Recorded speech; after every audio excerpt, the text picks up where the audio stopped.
First thing on the agenda I want to do, we had a bill that was introduced yesterday. Its RS number was 22 RS 2671. There was two bills that were kind of introduced over the last few days that were almost identical. So we're going to rescind that bill introduction and just have that reflected in the minutes if there's no objection. It was dealing with elections, election day being, I think, 7 o'clock that day. And there was two bills, they were identical, so we're going to rescind one of them because it's not needed. So since we got two of them. Go ahead. So were those bills already read in on the Senate floor yesterday? Yeah, they weren't read Okay. in yet, so we're good. And if we just, my understanding, I've been advised by the revisers to just have this reflected in the minutes. We've rescinded that bill, and so the second one will be rescinded. If there's no objections, okay, there's no objections, so that's done. Okay, we'll move on to, first thing on our agenda is bill introductions. Do we have any bill introductions today? Okay, not seeing any. We'll move on. It's unnormal. No. We'll move on to our hearing on House Bill 2056. We'll go ahead and open it. Jason, why don't you give us an overview?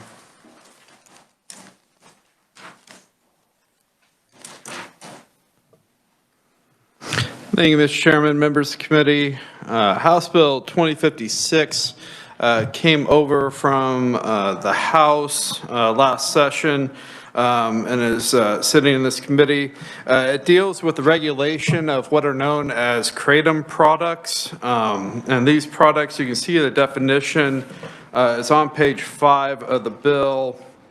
If you're looking in line 16 and 17, it's any food containing any part of, and it identifies the species that is commonly known as kratom. My understanding is this is a herbal supplement coming from Southeast Asia that is added to different food products for various purposes.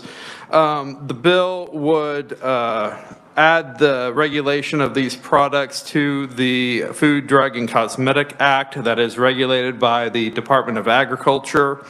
Under the bill, the Secretary of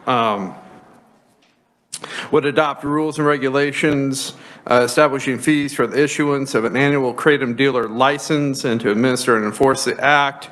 The bill would make it unlawful for any person to manufacture, sell, prepare, produce, distribute, maintain, or advertise Kratom products without a license issued by the department.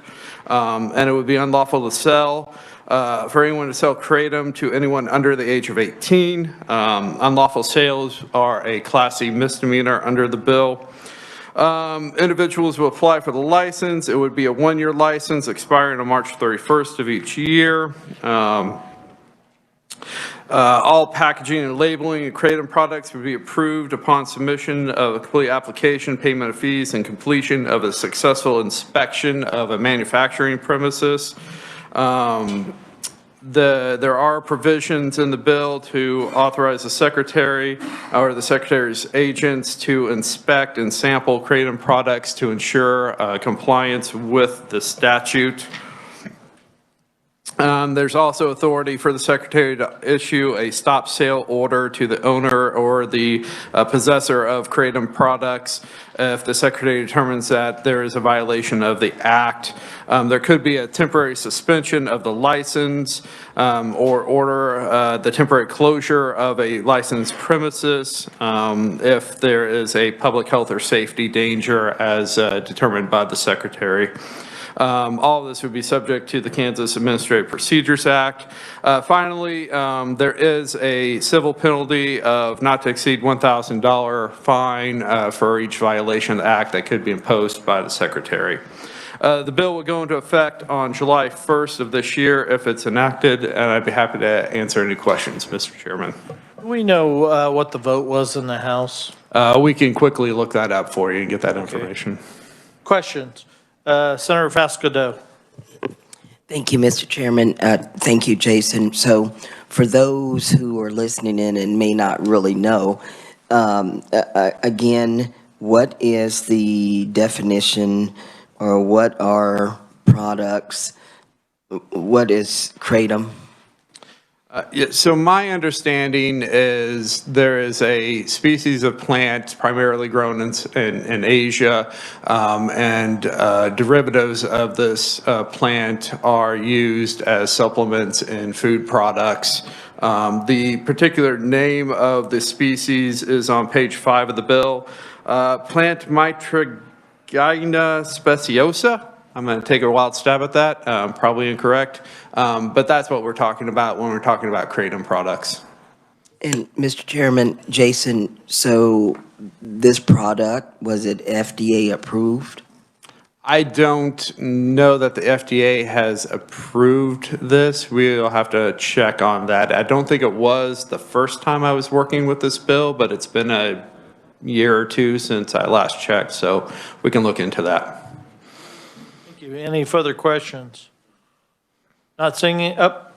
Andrew. Thank you, Mr. Chair. Not a question. I was just going to note that HB 2056 did pass the House 97-24. Okay, we'll go ahead, and if there's no further questions, start with the proponents. Mac, is it Howder? Haddle. Shadow like shadow. Okay. Thank you, Mr. Chairman, members of Thank the you. committee. Thank you for this opportunity to appear before you today to talk about Kratom. The pronunciation of the plant Kratom, or Mitragina speciosa, changes depending on the location where you are. In Southeast Asia, they call it Kratom, and I've heard various pronunciations. Even south in Florida, they pronounce it a little differently.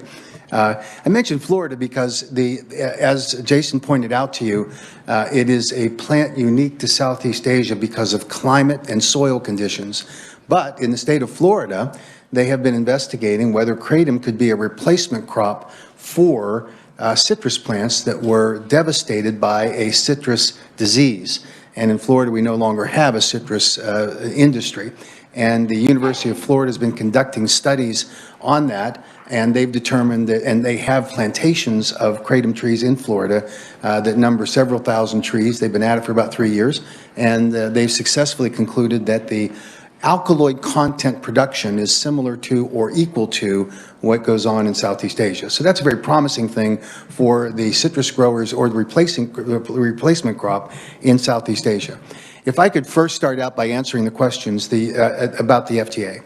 The U.S. Food and Drug Administration has not approved Kratom for any use. It is a food product. The FDA does not have a pre-approval process for foods. They regulate them, but to the extent that individual citizens use Kratom for a benefit, a health benefit, under the Food, Drug, and Cosmetic Act, they are permitted to do so. It is only when a manufacturer or a retailer of a Kratom product makes a therapeutic claim, either as a dietary supplement, where they make what are called structure function claims, or as a new drug application where they make therapeutic claims, would there be a requirement for the manufacturer to not sell those products. They are banned by federal law from selling any product that's marketed for that purpose. The U.S. Food and Drug Administration is a strong opponent of Kratom. It started in 2009 when there were reported 9 deaths in a 12-month period in Sweden, all from the ingestion of a powdered Kratom product called Krypton, which was widely sold on the internet at that time. That cluster of deaths in that short a period of time obviously got the attention of public health officials around the world, including the FDA. And so the FDA from 2011 on worked hard to convince states to ban Kratom, of which 6 states did. In 2016, the Food and Drug Administration petitioned the Drug Enforcement Administration, pursuant to provisions of the Controlled Substances Act, to schedule Kratom as a Schedule I substance. There is a very specific criteria that's required for scheduling of any substance in the United States. When they introduced that, Federal Register notice, the feeling was that it was a slam dunk to be scheduled. There has never been a Federal Register notice made for a substance that was subsequently withdrawn by the DEA. In this case, they did. And the reason they did is that there were challenges immediately to the FDA narrative about Kratom from scientists, from medical professionals, from law enforcement officials, and from Kratom consumers around the country. It led 51 members of the Congress, 26 Republicans and 25 Democrats, to write to the DEA saying, don't do this. We think people are using it successfully to help improve their health and well-being, so don't do it. 13 members of the Senate. And to give you an idea of the spectrum of the political views on this, to illustrate that it's not partisan, you had at the time, excuse me, you had at the time Senator Orrin Hatch, who arguably was one of the most conservative members of the United States Senate. On the other side, you had Senator Bernie Sanders, who without question is the most liberal. And yet they both concurred that the DEA should not schedule Kratom. The DEA took an unprecedented action of withdrawing that particular application. The FDA renewed their application in 2017. The U.S. Department of Health and Human Services, at that time under President Trump, the Assistant Secretary for Health, Admiral Giroir, looked at the dossier that had been provided by the FDA to the DEA, of which the HHS had concurred, and he determined that it needed to be withdrawn. And he wrote a scathing letter about the FDA's analysis, calling it outdated science, inaccurate information, and the legitimate disputes among reputable scientists about the claims made by the FDA about the safety profile of Kratom. To give you an idea, the FDA claims that there are 44 deaths around the world over a 7-year period that were caused by Kratom. The National Institute on Drug Abuse looked at those at the behest of the HHS, and they determined that in fact all of those deaths were either from polydrug use or from adulterated Kratom products, which is why this bill is so important here, and why the Kratom Consumer Protection Act has passed in 5 other states so far. The FDA is simply wrong on this particular issue. We applaud them for their efforts to make sure that products are safe, but the FDA's claims about the safety profile of Kratom have been contradicted by studies. The National Institute on Drug Abuse today opposes the ban on Kratom as a Schedule I substance, recognizing that it is being used successfully by people in the United States to improve their health and well-being. The most specific thing that NIDA is interested in is related to our opioid overdose death crisis that we're confronting in the United States. What they have found through their studies is that Kratom is not dangerously addictive.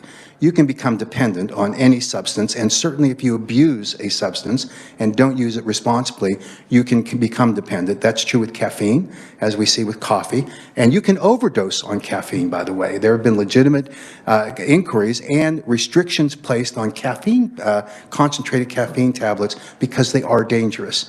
The FDA has acted appropriately in those cases. With respect to Kratom, what they found is that it's not dangerously addictive and it does not cause deaths. And the reason is that the pharmacologic action of Kratom's alkaloids, caffeine is an alkaloid of the coffee plant, and by the way, Kratom is part of the coffee family, but the alkaloids in the Kratom plant are called metrogenine and 7-hydroxymetrogenine. Those are the 2 most prevalent alkaloids of 40-some that have been identified in the plant. There's much more to be learned about the Kratom plant as we go forward, but those are the ones that have drawn the most attention. Metrogenine accounts for about 66% of the overall alkaloid content of a Kratom plant, 7-hydroxymetrogenine less than 2%. If those alkaloids are synthesized, creating an adulterated product, you can create a very dangerous product. And that's why the Kratom Consumer Protection Act is so important to ban that kind of thing. If you adulterate the Kratom product, and it is common to do so in the current marketplace where there are no regulations. For example, some of these vendors of Kratom have discovered that they can give Kratom an effect that the natural plant does not have, that will spike it in a way that induces consumers to come back and buy more of it. So if you're a Kratom consumer, you walk into a Kratom store and you buy it, you take it and you say, wow, that's a better Kratom product than I've been using in the past. What they're experiencing is the adulteration of that kratom product, which the Centers for Disease Control has identified in looking at the toxicology screens of decedents, that the adulterant of choice is fentanyl, morphine, and heroin. And that makes a kratom product that's adulterated in that way a very dangerous product, subject to the addiction liability of those opioids and to the death profile that comes. We know that the drug overdose death crisis, but for COVID, would be the #1 public health crisis that we confront in America today. The reason that people are using kratom in that space is important. The Johns Hopkins University did a study of adult kratom users who were using kratom to manage acute and chronic pain, because some do at very high doses, that they actually have been able to wean off of opioids. They determined from their study that 87% of these kratom users reported that by using kratom, they were able to reduce their withdrawal symptoms. That's the toughest part of getting off of an addiction. And then they found that 35% were opioid-free within a year by using kratom. So at that level, at the third of the population uses it for that purpose of kratom consumers. And by the way, there are 11 to 15 million kratom consumers in America today. The American Kratom Association represents those individuals. We represent consumers. We do not represent the vendors. The vendors that are willing to responsibly participate in a program that we've established in advance of the Kratom Consumer Protection Act do voluntarily submit to an independent third-party audit on their manufacturing processes and the content of their kratom products, and we recommend those products. But for those that don't, those that seek to be the outliers in this kratom business, they're obviously providing dangerous products, and we think it's important for the states to act. Utah, Georgia, Arizona, Nevada, and Oklahoma have all passed the Kratom Consumer Protection Act. State of Missouri passed it last year, got to the Senate floor, and then, as you probably know, Missouri blew up in the Senate because of a Medicaid issue. Same thing happened in Texas. We got to the consent calendar in the Senate, ready for passage, and then the dispute about other unrelated issues led to that. Of the 6 states that banned kratom between 2012 and 2016, Wisconsin is one.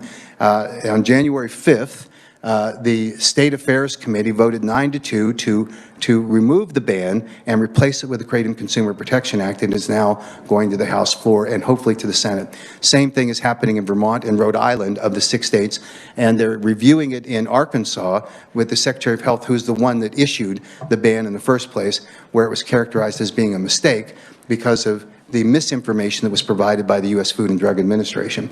So today, the FDA is alone in this battle. If you look at Dr. Giroir's letter from 2018 withdrawing the recommendation for scheduling, it is informative, and we'll be glad to provide that letter to you. You look at the National Institutes on Drug Abuse with their conclusions about kratom, its safety profile and its addiction profile, that would be persuasive to you to look at the benefits that potentially are there. In the last 3 appropriations bills, the U.S. Congress has approved language saying, don't ban kratom, let's research it more and allow people that are currently using it to use it for the benefits that are provided. Now, the FDA took one last stab in 2021. They, along with a couple of other member countries, at the UN Commission on Narcotic Drugs. The United States is a member of that treaty organization. The FDA, with these other member states, petitioned the UN Commission on Narcotic Drugs to add kratom to ban it internationally. It was a matter of concern for kratom consumers because the standard for scheduling internationally is less than what it is here in the United States under the Controlled Substances Act. But the UN Commission on Narcotic Drugs commissioned the WHO Expert Committee on Drug Dependence to evaluate all of the scientific literature and all of the information provided by the member states about the concerns they had with kratom. On December 1st of 2021, they issued their ruling. On an 11-1 vote, 12 internationally recognized scientists determined that there was insufficient evidence to schedule kratom even under this reduced standard. So as we stand here today, the most prudent thing, and we hope the most proper thing, would be to enact the Kratom Consumer Protection Act to provide protections for a Kansas consumer who shows up to purchase a kratom product to make sure that that product is not adulterated, that it is in its pure form. And by the way, in Southeast Asia, they use it picking from the leaf of the tree and they chew on the leaf. You can't transport the leaves here to the United States because of mold and other problems that come in shipping, so they grind it into a powder and they use it. It is a very bitter tasting product. So you wouldn't see many kids attracted to it unless it's adulterated, because it's not very pleasant. You have to add other things to make it taste okay. In order to bypass the taste, some of the products are in capsule form, and a few in pill form, and then some are sold in like a 5-hour energy drink form. These products are safe if they're manufactured properly, not adulterated, and that you have not synthetically enhanced the alkaloids themselves. So we hope that you will join the House in moving forward with this legislation in order to protect Kansas constituents and Kratom consumers as you go forward. I'm glad to entertain any questions, Mr. Chairman, that the committee might have. Sure, Senator Fasco. Thank you, Mr. Chairman, and sir, thank you for that thorough presentation. So, can you give me an example of how Kratom is used in certain food products? And then if you'll just respond to, so you're a proponent of the bill, and I just want to say it so I can remember it, Mr. Chairman, so, of House Bill 2056. And then, so tell me exactly, be real precise of what this legislation, what you want it to do. Is it to sell this product separately from how it would be used in food? And give me an example of how it might be used in food. I mean, the only thing I can think of is I could say medical marijuana might be used in brownies. So Great question, yeah. Thank you, Mr. Chairman. Through the chair, thank you. Kratom powder is used to brew a tea. So you would take hot water and you would put the powder in it, and then you have to sweeten it with something because, as I said, it's pretty bitter tasting, unless you just like it that way, and some do. The capsules are ingested to bypass the taste issue, and then the drinks, you drink them straight, and they typically are pretty bitter tasting as well, but you drink them fast and I guess you're done. The designation of Kratom as a food under the Federal Food, Drug, and Cosmetic Act, which is largely mirrored in the Kansas statute, is a technical definition. It's not a conventional food. It is simply a food product over which the FDA doesn't have pre-approval authority, only regulatory authority, which they're not exercising with Kratom. So it's used. There are some people who have reported that kids have experimented by smoking the leaves, if you can get the leaf here in the United States. It doesn't work that way in terms of the way it has an effect. The Kratom alkaloids hit the mu-opioid receptor in the brain, much like many other products. Cheese does, which accounts for why you have the pleasurable effect of ingesting cheese, and that's why pizza is so popular. But the important thing is how it binds to that mu-opioid receptor. The FDA claims that Kratom is an opioid, which it is not pharmacologically, not genetically, because it binds to the mu-opioid receptor. But it has what's called a partial agonist effect, which means when it hits your mu-opioid receptor, it goes to your analgesic center of your brain, so it gives you some pain relief. That's why it's used by people that want to get off of opioids to manage acute and chronic pain. That's at a pretty high dose. At low doses, it just gives you an energy boost and increased focus. It does not go to the reinforcing euphoric high that you get with opioids. It doesn't impact that sector of the brain at all, nor does it go to your respiratory system. So Kratom, in that sense, from a pharmacologic standpoint, is very safe. Can you become addicted to Kratom? Yes, you can become dependent on anything. It's not dangerously addictive under the criteria set by the National Institutes on Drug Abuse, but you can become dependent on it, so we argue for responsible use. But you can become dangerously addicted to something that's an adulterated product. And Mr. Chairman and Sir Mr. Mack. Mac is fine, yes. So what do you want this bill to do exactly? What do you want us to allow?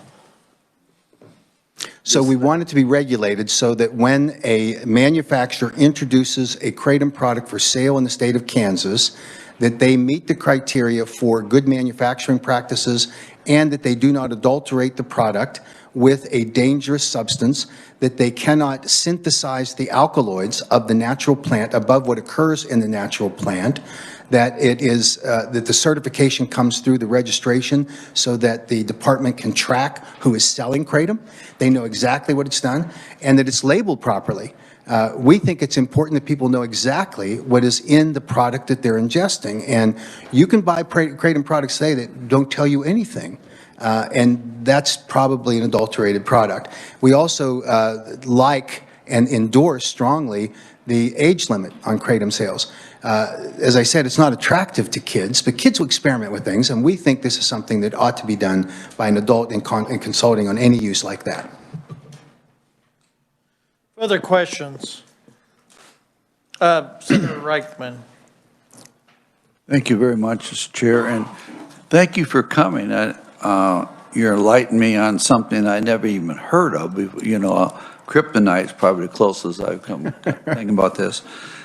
My question, I think I understand what the bill's trying to do. I'm okay there. So my question is that there's estimated, 11 to 15 million consumers today of this product, but it's not being regulated. So how do people buy it?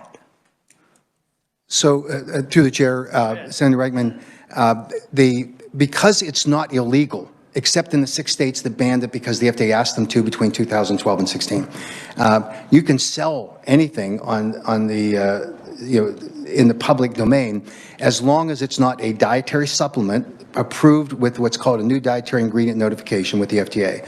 If a vendor wants to sell Kratom as a dietary supplement to make structure function claims, it makes you feel better, any number of those, they should have to go through the FDA. If they want to sell it as a drug with therapeutic benefits, they should have to go through the FDA. So we support vendors not being allowed to do that. People that purchase Kratom should be able to buy it in a regulated fashion because it's being abused with these adulterants, and that's why we think the registration requirement, the specific criteria for marketing a Kratom product in the state of Kansas would be compliance with the standards that are set, and you're simply not going to allow an adulterated product on the market.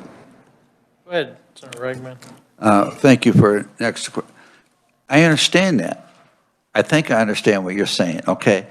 But my question is, how are they getting it now? And if they can still get it, if it's changed, or I can't remember what used, adulterated. Adulterated, yes. Yeah. Couldn't they still do that even if we regulated it? So through the chair, Go ahead. Senator Reichman, yes, sir.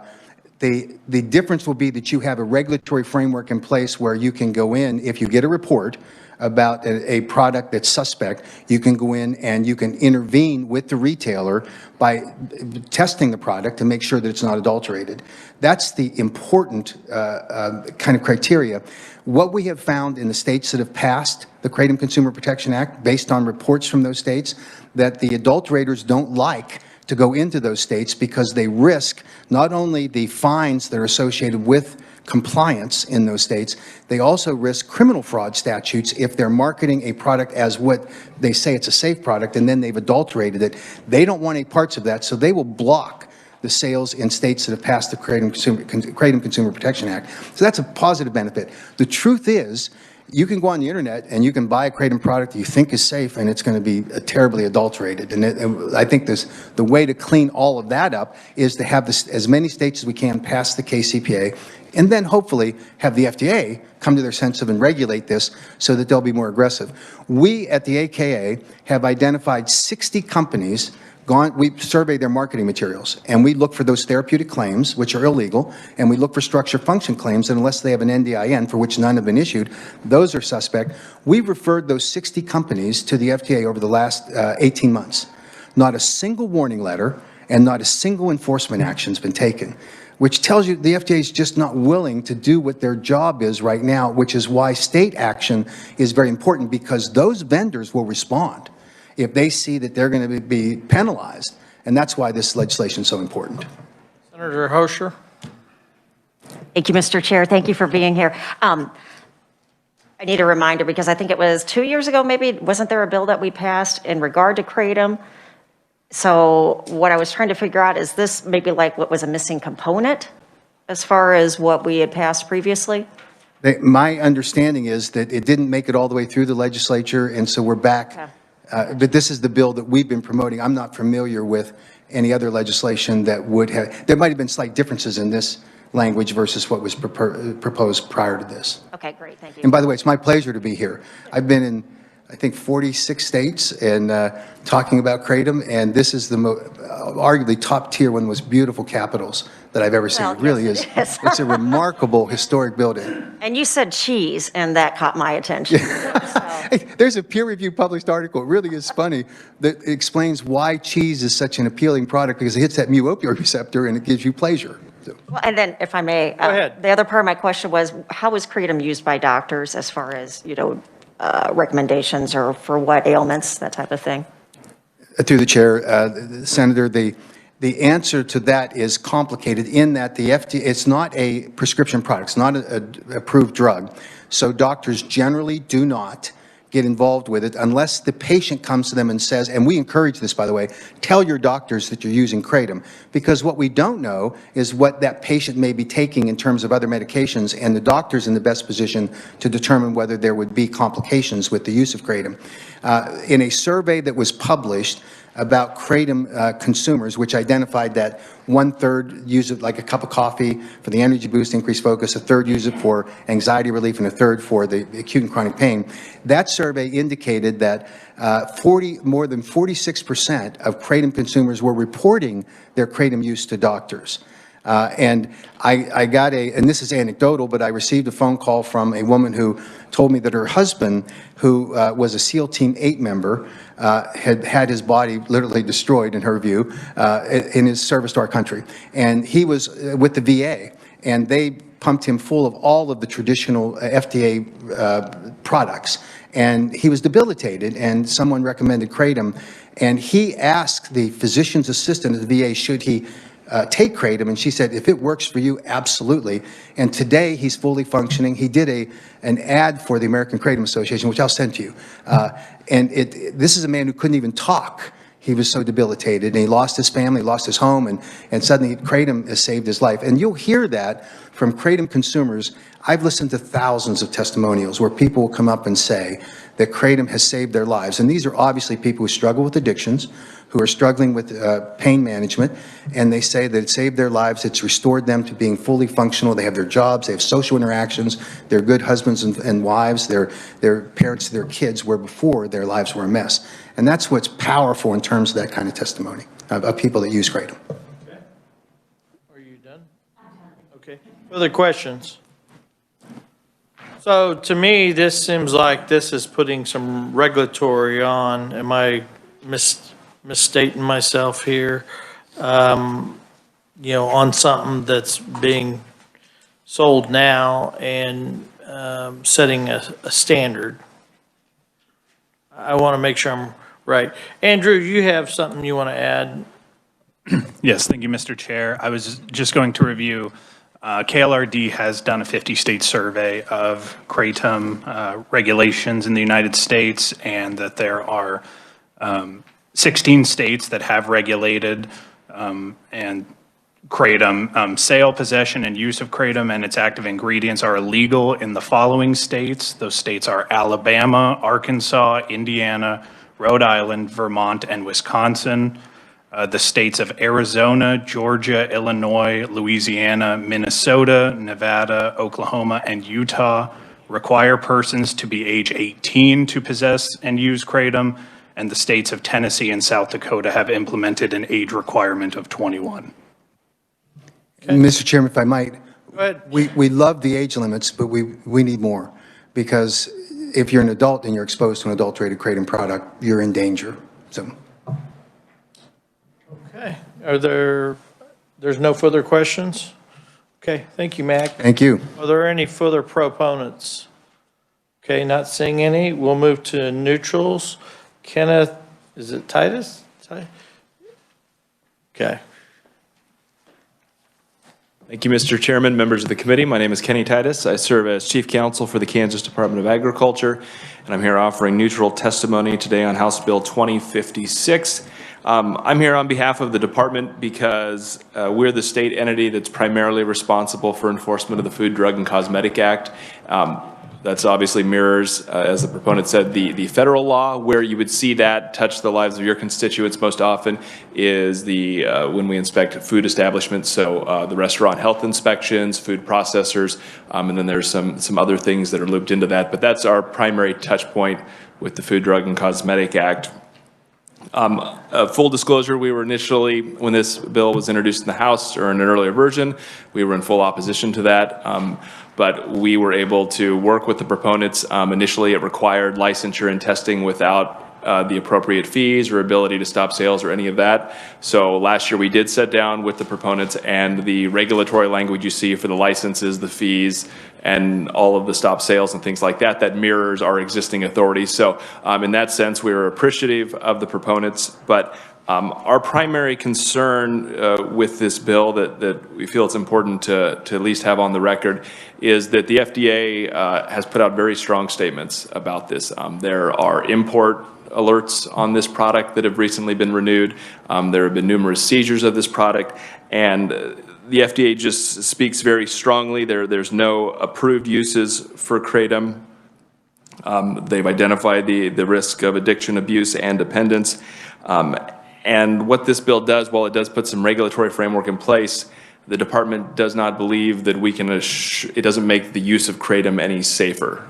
We can, to some degree, say that yes, you're more likely to get a pure Kratom product because of the requirements in this bill, but because of the strong FDA statements, our concern is that someone may use this product without fully understanding the risks, and they see a Department of Agriculture license to sell Kratom and may make a number of assumptions about how safe this product is.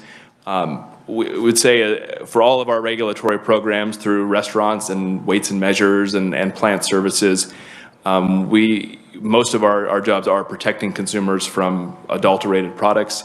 And with the requirements in this bill, for example, we wouldn't test for fentanyl or illegal drugs when we draw a sample. There are a couple substances we would test for, but the range of testing that people seem to get in trouble medically with these aren't things that we can or would test for with our laboratory.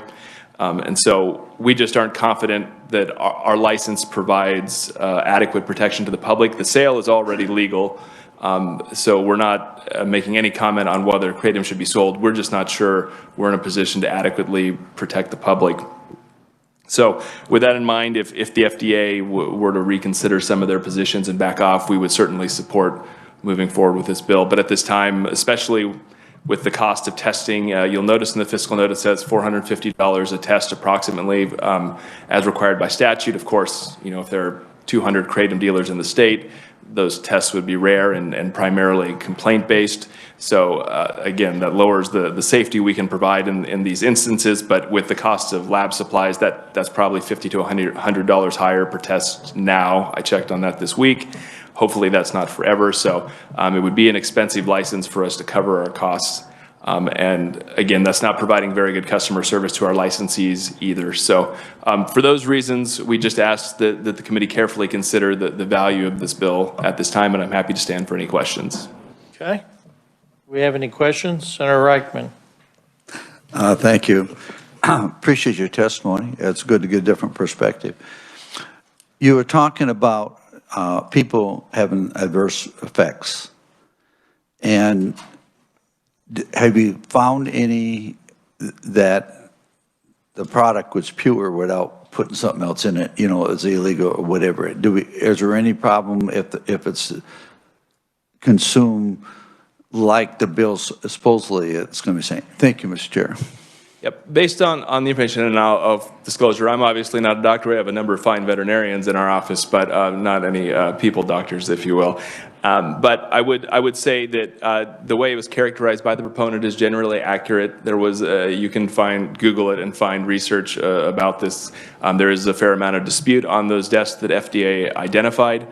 So I generally don't have a disagreement with the way he characterized that. There's a lot of information out there, but what's striking is the FDA hasn't backed off any of their very strong warnings, explicitly saying people shouldn't use Kratom. The comparison to me is you look at something like CBD and hemp products. something like that where the FDA says, well, we don't really know what the long-term impacts are, but they characterize them very differently than this product where they explicitly say you should not ingest this product for human use. Whereas CBD, they say, well, we don't know the long-term impacts, but they're not going out saying don't use this product. They don't recommend it, but they're not prohibiting it and making as strong a statement. So that's one of the things when we look at our gamut of products. And of course, we're not in a position with the Department of Agriculture to go find doctors and study each medical claim. So we do rely heavily on FDA and in these sort of evaluations. Okay, further questions? Okay, thank you. Thank you. Nick, is it Rain Nicker? Kansas citizen? I'll let you tell us your last name. I probably chopped it up. Is this on? Thank you, Mr. Chairman and committee, for allowing me to speak today. My name is Nick Reinecker from Inman, Kansas. I am a private citizen, and this testimony has not been evaluated by the FDA, and it's not intended to treat, cure, or prevent any disease. I think starting out here, I just want to say to the chairman that I want to respect the lane that I'm in as a citizen testifying on this. It is a neutral capacity. So if I get outside of my lane, I imagine you will make sure that I get back into it. But I testified in the House as a proponent, and now I'm in a neutral capacity due to the fact that I do believe that a rudimentary set of regulations is needed on substances that are not on the Controlled Substances Act. However, I also think that access to most natural occurring substances is a natural right, and any laws that pass that would prohibit that access is, in my opinion, a little bit repugnant to the Constitution. As we think about self-control and personal responsibility and boundaries, my wife and I have run a restaurant for the last 14 years, and we can put a myriad of different FDA-approved food additives and chemicals in our food and everything that aren't necessarily nutritious, but they're allowed by the FDA.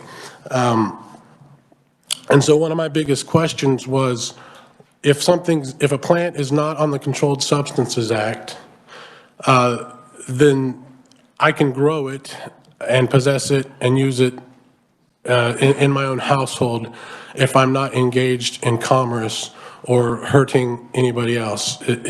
That's how I understand it. I might be wrong. But if something is not on the Controlled Substances Act and regulated, you could also, like what this bill proposes to do, having licenses to manufacture it.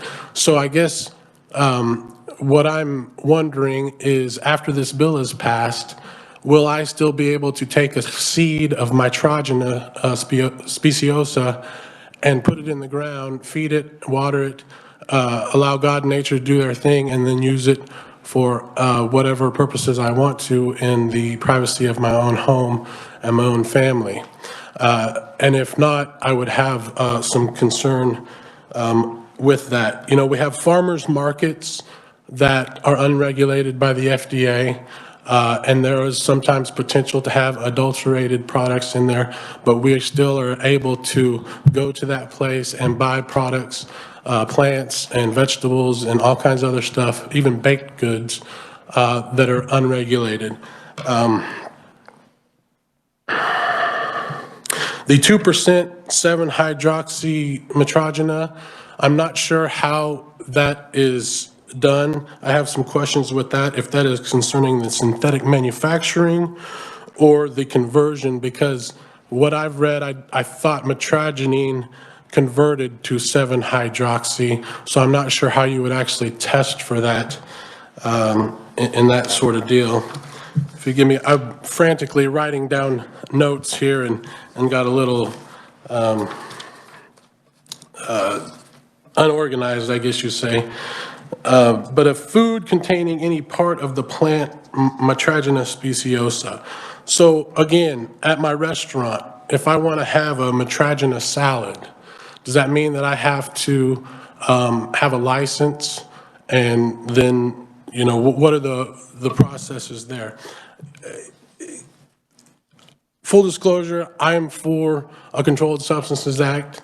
I'm for certain regulations, rudimentary set of regulations, but when it comes to the access of natural occurring substances, I think we as a state have gone too far, and we need to kind of back off, regardless of what the FDA does, because the FDA exempts alcohol and tobacco from the Controlled Substances Act, and that doesn't make any sense to me, because we know those can be potentially dangerous substances, especially when they allow like ammonia to be added to them, so it makes it more addictive. But like I said, I want to try to stay in my lane as far as Kratom goes, or Metrogena speciosa. I would like it to stay off the Controlled Substances Act, and I would like the least amount of restriction and regulation so the Kansas people can use what they've been given to them. And I was standing for any questions, and I thank you so much for allowing me to speak today. Thank you. Questions or comments? Not seeing any. Thank you, Nick. Are there any further neutrals? Are there any opponents to the bill? Not seeing any. We'll go ahead and close the hearing on House Bill 2056. Well, I'm sorry. Senator Straub? Excuse me. Thank you, Madam Chair. So do we have any, while they were all talking, I was looking a little bit about the information and medical effects of, so, just take a drink of water. Take a second.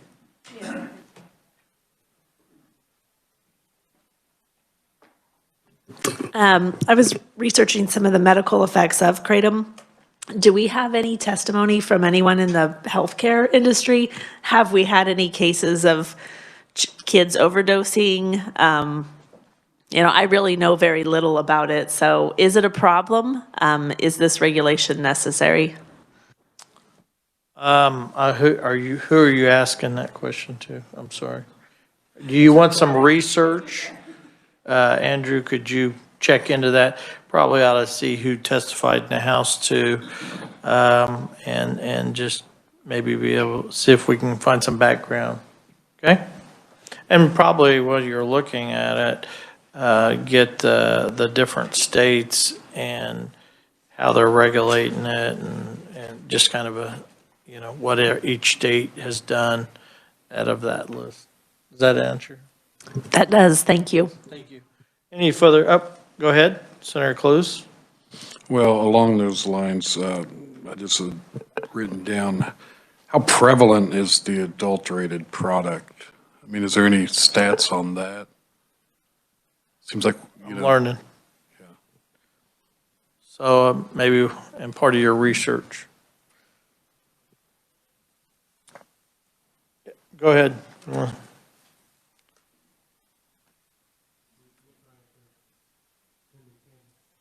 Nick Reinecker, Inman, Kansas, Mr. Chairman. I think the properties, I'm sorry, could you repeat what you just said? I was asking how prevalent the adulterated product is. If a product is adulterated, then the people who are using it are going to go away from that source and go to another. And you'll be able to find out, because whether or not you want to call somebody an addict, but because they use a certain plant or food or whatever, they know what they're doing and they're getting into. It's when it is adulterated, you're going to find out real quick, because they're going to stop buying it, and that source is going to stop buying it from their source. It's just simple. Thank you. We'll check into and see what some of the other states have done on that. It's a good question. Mr. Chairman? Yes, go ahead. Thank you. The research, through the chair, the research. Mac, just state your name again. Sorry, Mac Haddo with the American Kratom Association. The research that's available right now will look at its addictive effects and its potential for having an overdose. And there are lots of studies out there that talk about Kratom and its impact. One that was done by Dr. Jack Henningfield and his colleagues at Johns Hopkins University looked at the risk associated with opioids versus Kratom, and they said you have 1,000 times greater chance of overdosing on opioids than you would Kratom. there's a safety study that just was completed with the support of the Centers for Plant Science and Health that will be published, I believe, in the next month, that looked at what they call the oxycodone protocol used by the FDA to determine safety protocols. And in that study, they took the test animals and they dosed them with oxycodone and kratom. And they found that exactly what they expected from oxycodone to the dose levels, the deaths that were predicted occurred, the adverse events during the continuum to that dose of death occurred.